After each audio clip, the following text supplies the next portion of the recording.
So it's the 21st of September today, and Joseph meets his brothers for the first time, and it's a bit of a strange one, this, because he's obviously playing games with them, he's accusing them of being spies, he's hiding silver in their bags, and what is going on? Are we meant to do that when people don't recognise who we are and just mess with their heads a little bit? I don't think so.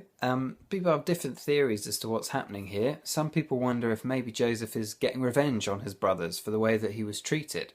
And you could understand that theory. Other people think maybe Joseph is trying a little bit to just test and see if they're genuinely sorry. And again, if I was in his position, I'd want to know that my brothers were really sorry if they'd sold me as a slave.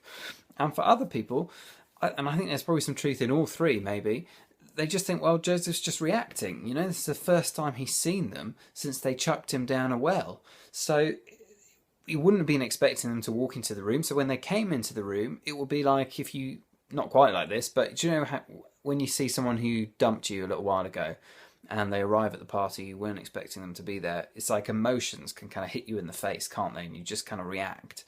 Maybe it's a little bit like that. He hasn't seen them for so long, and then they just walk in and he's reacting out of his emotions.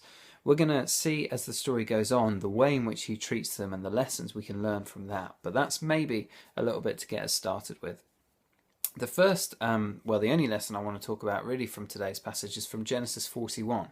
And here you see that Joseph goes from being a prisoner to being a prince. Suddenly he's got all this power. And what he does with the power is he works really hard to make sure that Egypt is ready for the famine that's coming. And the lesson from that is that it's one thing to get a dream from God. It's another thing to actually see the fulfillment of that dream through work.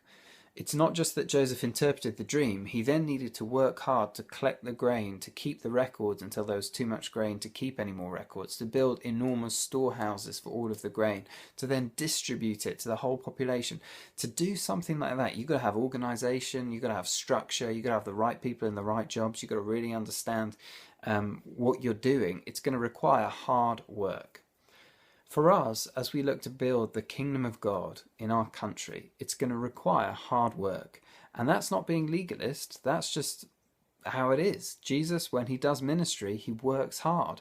Paul and the disciples in the book of Acts, they're working hard to see the kingdom come. God himself works. So that's why in Genesis chapter 1, he works for 6 days and he rests for one.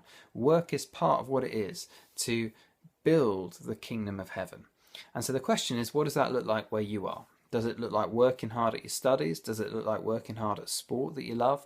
Is it working hard at your job? Is it working hard at loving people and trying to kind of find ways in all sorts of different paths into their lives? Is it that sort of work? But whatever it is, it's going to require sacrifice and it's going to require hard work. So let's expect today to work hard in order to build the kingdom of God. It's one thing to have the dream, but we have to work to bring it about.